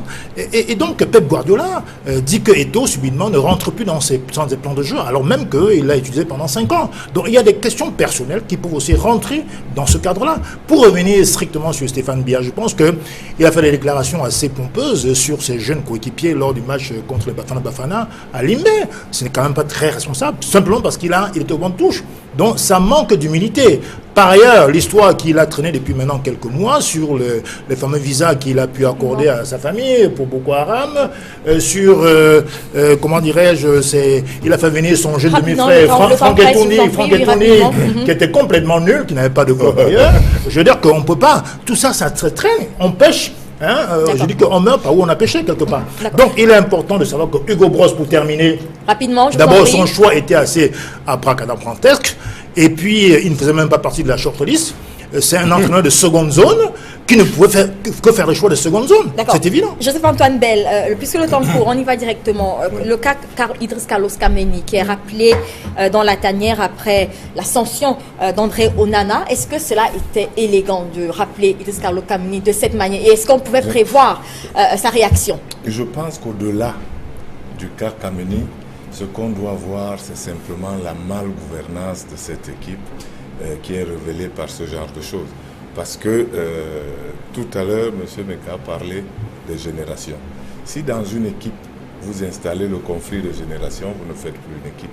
Ça veut donc dire que ceux qui gèrent ce groupe-là ne savent pas gérer. Lorsqu'on parle de blessure et qu'on dit qu'on n'a pas appelé Kameni parce qu'il était blessé, est-il moins blessé lorsqu'il doit remplacer celui qui part là, Onana? Non, il n'est pas subitement moins blessé 3 jours plus tard. Lorsqu'on a appelé Nkoulou, blessé, qui de l'intérieur de l'équipe se fera constater comme blessé pour rentrer. On a appelé Munkanjo, blessé, mais qu'on n'a pas appelé Kameni pour que lui aussi ce soit à l'intérieur du groupe qu'on puisse dire qu'il est blessé. Il y a forcément des fautes de management et après on s'expose à la réaction de Kameni. Mais maintenant, moi je voudrais dire une petite chose pour le public qui ne doit pas se laisser finalement distraire, parce qu'on nous fait du match de la France un match plus important que celui de la Mauritanie, qui est le vrai match de compétition. Donc, j'allais dire en professionnel, j'aimerais dire à tout le monde que c'est le match du 3 juin. Que celui-là peut être historique si vous voulez, mais si vous voulez en faire un match historique, je crois que le Cameroun n'a joué dans sa vie qu'une seule fois contre la Mauritanie. Donc c'est autant historique qu'un adversaire qu'on a rencontré 4 fois. D'accord. Malheureusement, le temps ne tient pas la gorge. Nous allons sortir malheureusement une petite réaction meilleur gardien de la Ligue 1 pour venir en remplacement d'un inconnu. D'accord. Une dernière. Est-ce que, en vue de tous nous avons dit une dernière, Hugo Bross sera encore le boss de la tanière? Peut-être par vous? Rapidement, vraiment 1 seconde, 2, 3. Ce que je peux dire, c'est qu'il ne faudrait pas à chaque fois parler de la malgouvernance. Je crois que l'équipe, depuis un certain nombre d'années, est en refondation. Hugo Bross a montré qu'il est charismatique. Et je l'ai dit, il y a des joueurs qui font référence. Et lorsqu'ils ne sont pas appelés, la population fait la grogne. Donc j'ai l'impression qu'ils sont entre la compétence et satisfaire la population. Mais je crois que Hugo Bross prend les mesures qui s'imposent. Oui. Allez-y, Charles Fongan. Oui, mais si ce monsieur est arrivé sans faire partie de la shortlist, j'ai envie de croire qu'il va encore y rester longtemps. D'accord. Allez-y, Antoine Bell, pour sortir. Est-ce que Hugo Bross est le boss de la tanière? Est-ce qu'il il tient, comme il avait dit au début, pas d'ingérence rapidement? Non, manifestement non, malheureusement. La manière dont il est arrivé le prédispose à subir des pressions et à subir des humiliations, c'est-à-dire des gens qui d'un coup de crayon vont rayer un nom, puis... Une dernière, une seconde. Oui, nous sommes dans un pays de bricolage, on aura un entraîneur bricoleur, donc on n'aura pas grand-chose malheureusement. Merci à vous, messieurs, d'être venus. Joseph-Antoine Bell, Célestin Jamel, merci à vous, Charles Fongan, Luther Meka, et merci également à François Ndjonou qui était là avec nous au début. Mesdames et messieurs, c'est la fin de cette édition Droit de réponse. Merci d'avoir été avec nous. À dimanche prochain pour d'autres sujets et un autre panel. Bon dimanche à tous. C'est un pays bricoleur.